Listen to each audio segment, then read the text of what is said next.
Laidą pristato žvejybos įrankių parduotuvių tinklas Romada.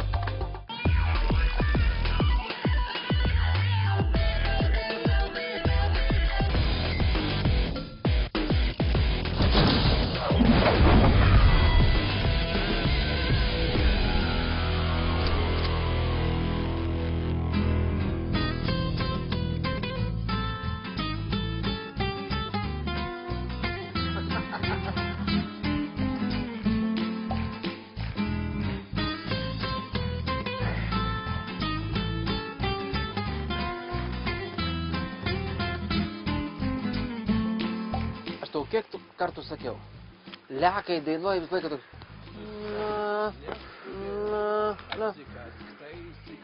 Normalus garsas tu. O tu ką darai? Kaip dabar buvo per tą šou numeris 1? Buvo pagal mane, iš mano pusės viskas labai gražu. Pagal mane. O žmonės ką sako?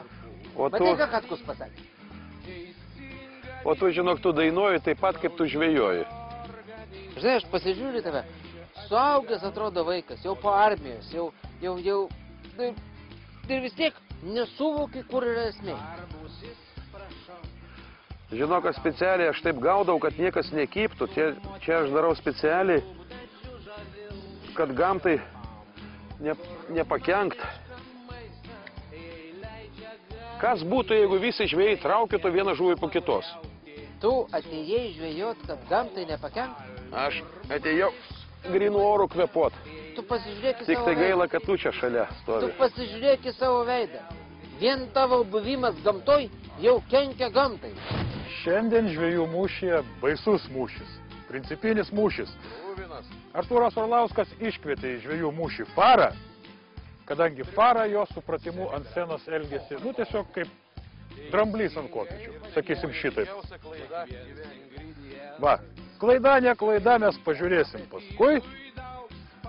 Taigi, dešiniajam kampe nusipelnęs artistas Artūras Orlauskas, šis jų mojoja rankytę. Kairiajam kampe nemažiau nusipelnęs artistas Fara. Į sveikatą Fara. Tai vyrukai ką? Gero laiko.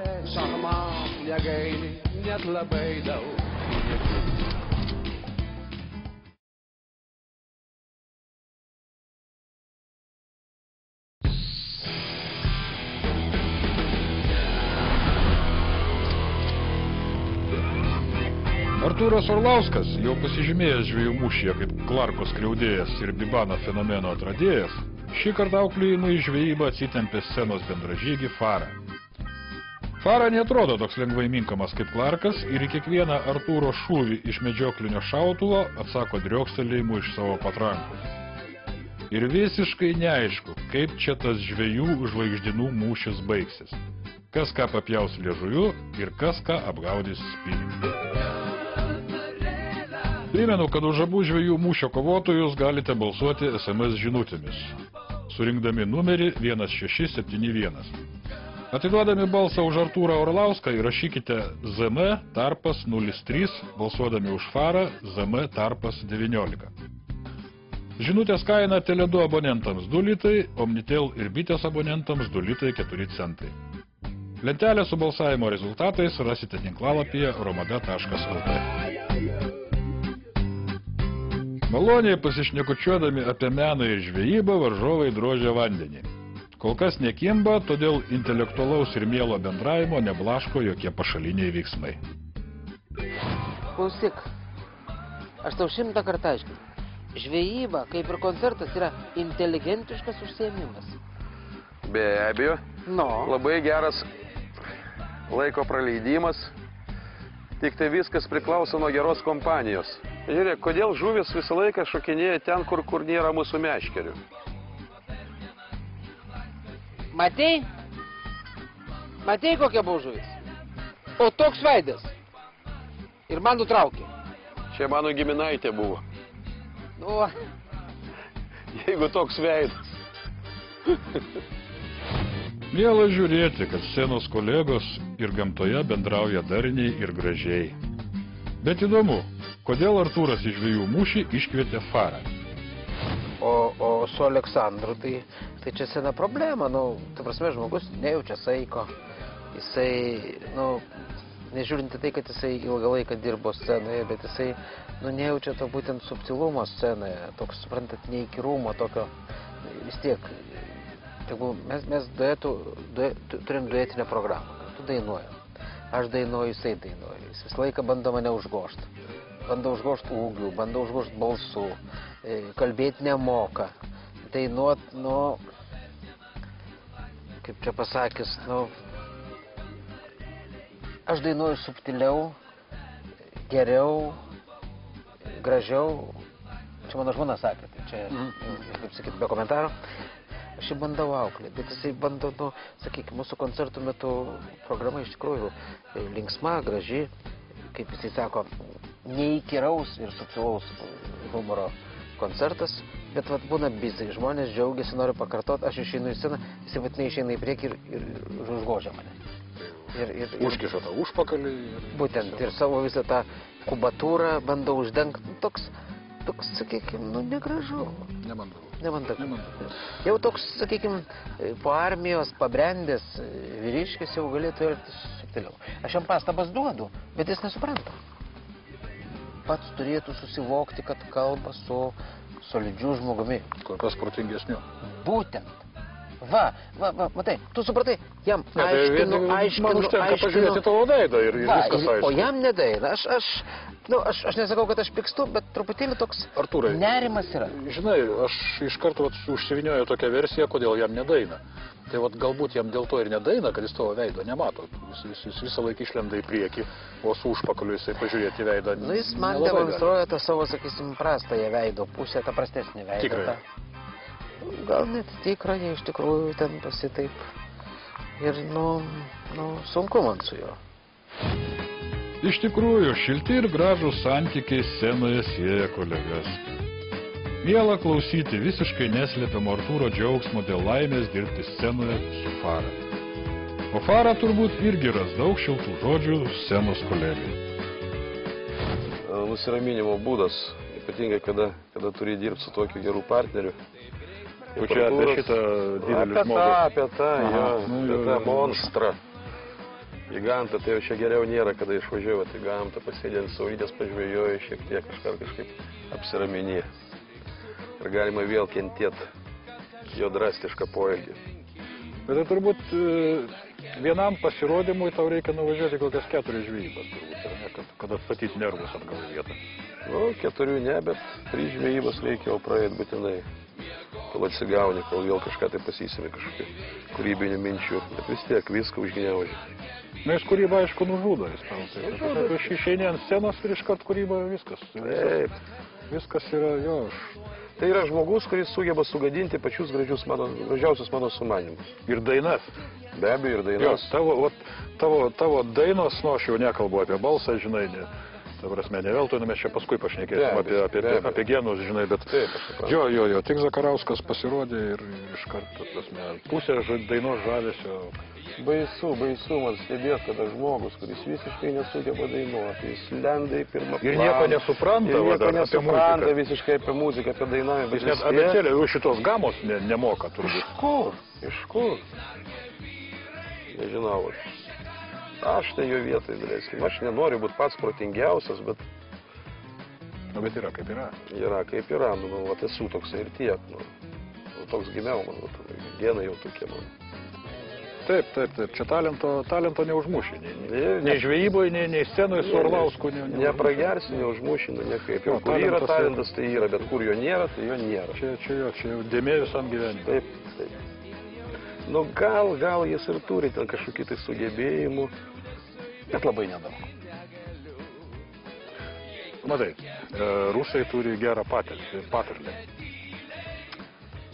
Talentam надо помогать, бездарности пробьются сами. Labai teisingas posakis. Aš Artūrui pacituosiu, bet jinai tą posakį, man atrodo, kad tinka. Bet jam nepatiks. Aš nežinau. Daugiau čia patiks, nepatiks, jam aišku, tau čia mažai rūpi. Jeigu jis dar turi kažkokį tai mažą likutį smegenų, man atrodo, kad jis tada suprato posakį. Nu jo, galų gale, o kas jam beliks daryti, nes be tavęs jisai scenui kaip ir visiškai, prasme, nepabijokim čia, žinai, nepabijokim, tai visiškai, bet Zakarauskas be Faros, tai šitas kaip Leninas be kepurės. Arba kaip vestuvės be muzikos. Ir galų galę, nu, tai aš ir atrodau geriau už jį, žymiai. Tai čia be abejo. Žymiai, ir aš dainuoju geriau, aš ir suvaidinu jau taip, kaip reikia, o ne taip, kaip jisai. Nu, tai kas čia būtų, jeigu jis išeitų į priekinį planą, tai aš daleiskim į tokį koncertą aš neįčiau. O kita vertus, jisai išėjęs į priekinį planą, nieko jis ten labai nepakeistų, žinai. Dėl to, kad neužgoš. Jis neturi ką parodyti paprasčiausiai. Viską, ką aš sakau, tai yra gražu, yra juokinga, yra samojinga, yra elegantiška. Nu, jis jau kaip pasakys, kokie tokį nešvankų anekdotą, Dieve, tu man, aš jau nežinau, kur man dingt. Nu, paprasčiausiai, aš turiu dar gėdos jausmą, aš turiu tokį jausmą. Tai tu jį dėl to ir uždengi, kad jis neprisidirbtų dabar. Kad kartais nepašnekėtų, ko nereikia, kadangi jis gali. Kad nenužudytų koncertą. Taip, jis gali. Jis tokius renginius sužlugdydavo, kad jūs net neįsivaizduojat. Tai įsivaizduojam, jau įsivaizduojam, oi, Jėzu, čia baisuot, kai kuo labiau pradedu įsivaizduoti, to man baisiau darosi. Baisus žmogus. Tuo metu suaktyvėjo tvenkinių plėšrūnės ir abu scenos grandai, pamiršę scenos džiaugsmus, pradėjo traukti žuvis vieną po kitos.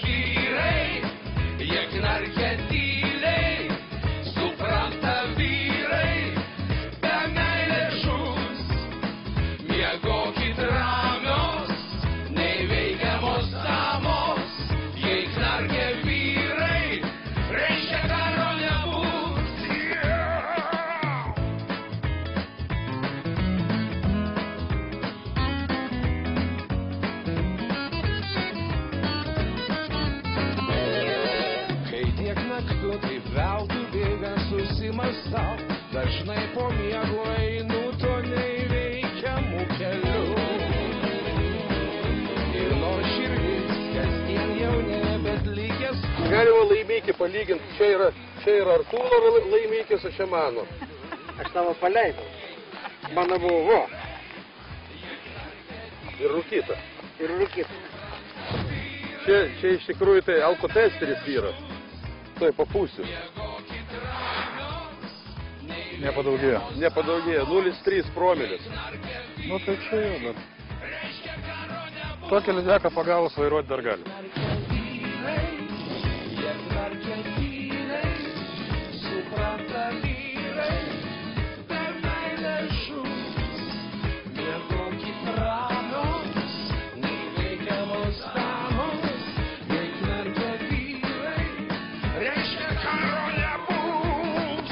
Kaip sako rusai, darbas meistro bijo. Taip. O čia tai yra meistriškumas. Taip, to nepaslėpsi. Niekaip nepaslėpsi. Ir šešėlį užlindęs, tu to nepaslėpsi. Svoris vis didėja. Nu, svorį mes kol kas nesigirkim, bet tavo svoris su kiekviena žuvim dvigubėja. Bet yra graži didėjimo tendencija. Taip, dvigubai. Dvigubai.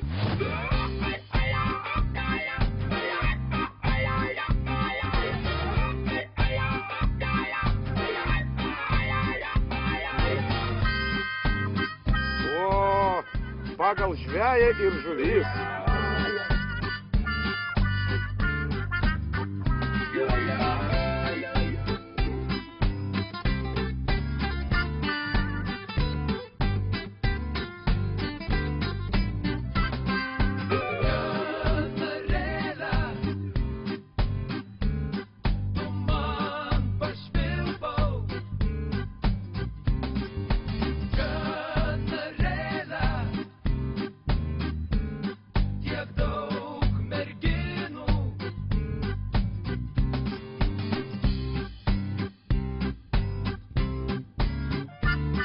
Tu išsimuši iš savo progresijos, jau čia nebe dvigubai, šiek tiek daugiau. Šiek tiek daugiau. 50%. Tai dabar reikia laukti, kol vėl pakils. Nu, dabar turi būti virš 2 kilogramų, man atrodo. Gal, klausyk, gal tu pagulėk ant žolytės, daug šansą Orlauskui? Ne, ilsisi. Neduosi. Orlauskas ilsisi. Ilsisi ta prasme, kad... Mane pagavo įkvėpimas. Staigiai prasidėjęs plėšrūnų aktyvumas taip pat staigiai ir pasibaigė. Todėl kolegos vėl gali pašnekėti apie gamtą ir meną, žvejodami petys petin. Aš viską atiduodu gamtai. Vat jeigu tu Maksimai nors vieną kartą karpį gyvą paleistum atgal į akvariumą, tai aš suprasčiau, kad tu gamtą myli.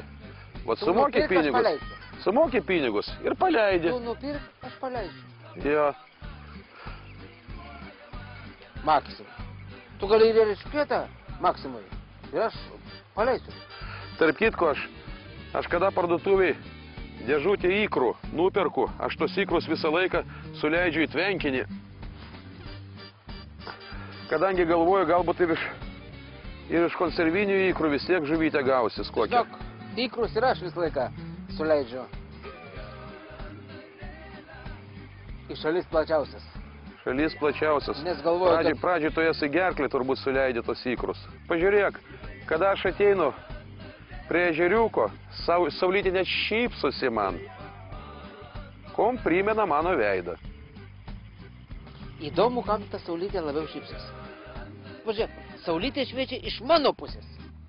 Kažkodėl tai. Tai šypsosi man, o tu esi antras.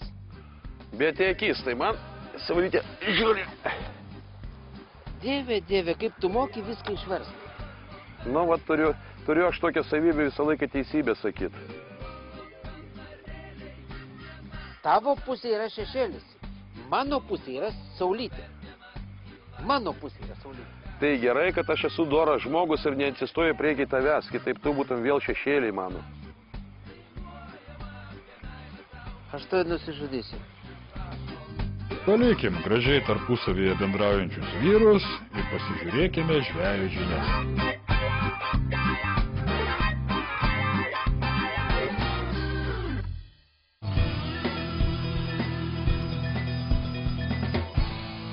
Sveiki žvejai! Na, kadangi dabar lydekų žūklė įsibėgėjo, norėčiau visiems rekomenduoti Zebco firmos blizgės, kurios turi apsaugą nuo kerplėšų, nuo lelijų, nuo paskendusių kliuvinių. Galima mesti tiesiai į lelijas ir neskubant traukti, kur tikrai tyko plėšrūnai. Šitos blizgės dvišakiai, kaip matote, yra apsaugoti specialiom velytėm. Kliuvinys, kada eina, jis paprasčiausiai ir nuslenka. Tie dvišakiai tikrai neįsikabina. O kada žuvis atakuoja, jinai suspaudžia šitas velytės ir taip užsėda ant kabliuko.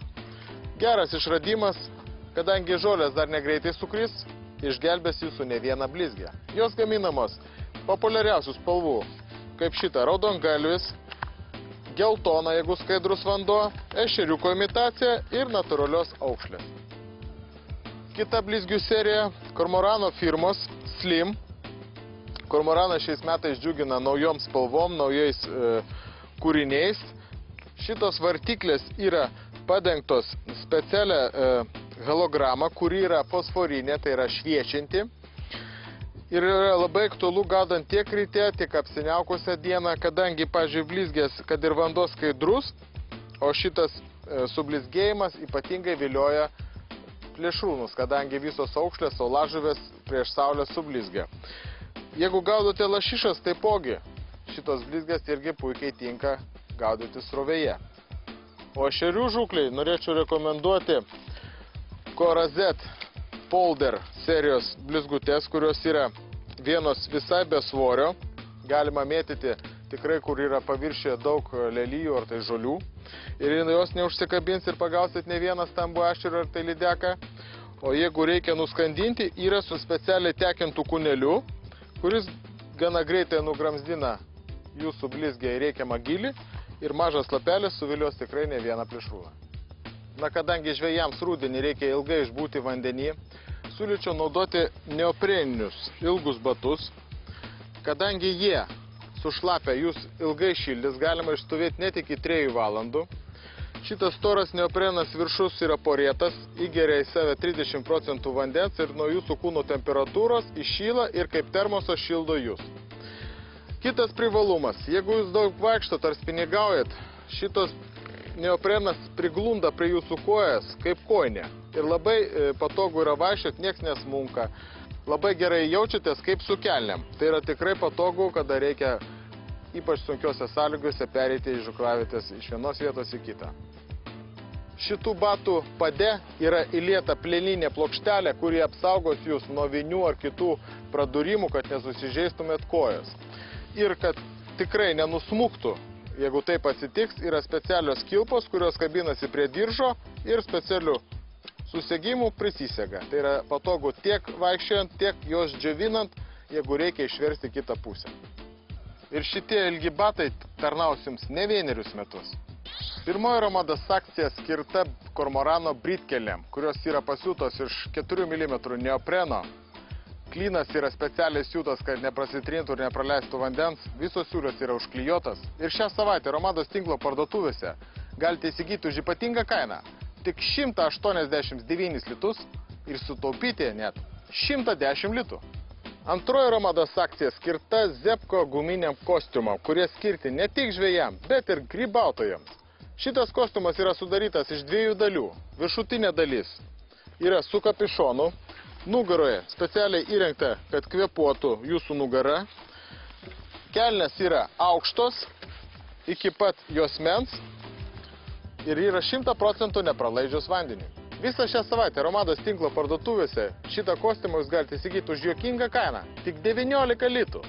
Na ir trečioji Romados akcija skirta spinigautojams. Visą šią savaitę Romados tinklo parduotuvėje su 40% nuolaidą galite įsigyti vartiklės ir blizges. Firmos Kormoran. Ir norėčiau visus pakviesti į naują mūsų Romados saloną atsidariusią Utenoje, Maironio gatvė 4.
Taip šiltai tarpusavėje bendraujant vyrams, dar kartais pasisekdavo sugauti vieną kitą žuvį.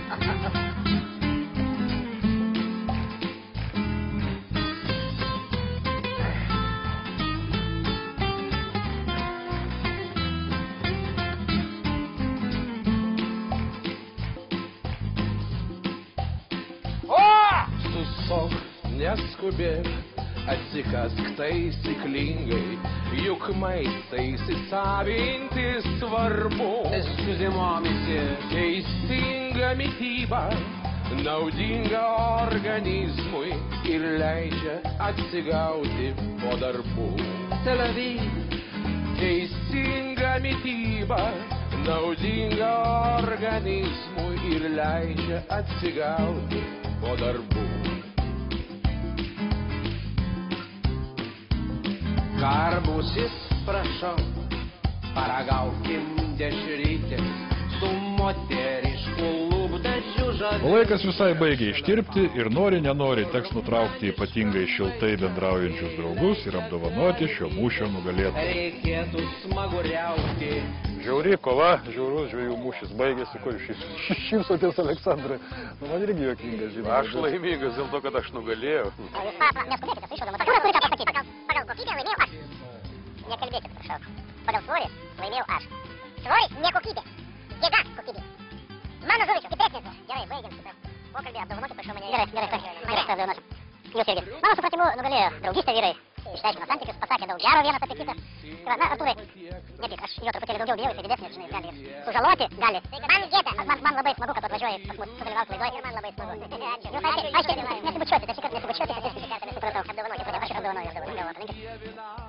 Aršus plojimai, kažkaip nesitaikiau aš to medalio ilgio. Puikiai atrodo, žinau. Sveikinu, Fara, sveikinu. Jūs ne tik puikus muzikantas, ne tik puikus dainininkas. Senesniam žmogui įsiminimas. Jūs ne tik puikus tekstų šitas kūrėjas. Teksto autorius. Ir ne taip pasakiau. Mano vis net nustebo, išgirdęs tokią naujieną apie save. žvejų mūšis baigėsi, iki sekančio karto, kitą sekmadienį šitų vyrų dėja jau nebebus, o gaila. Atsiprašau, kodėl mūsų nebebus. Tai aš kitą sekmadienį. Nereikia mūsų laidot. Laidą pristato žvejybos įrankių parduotuvių tinklas Romada.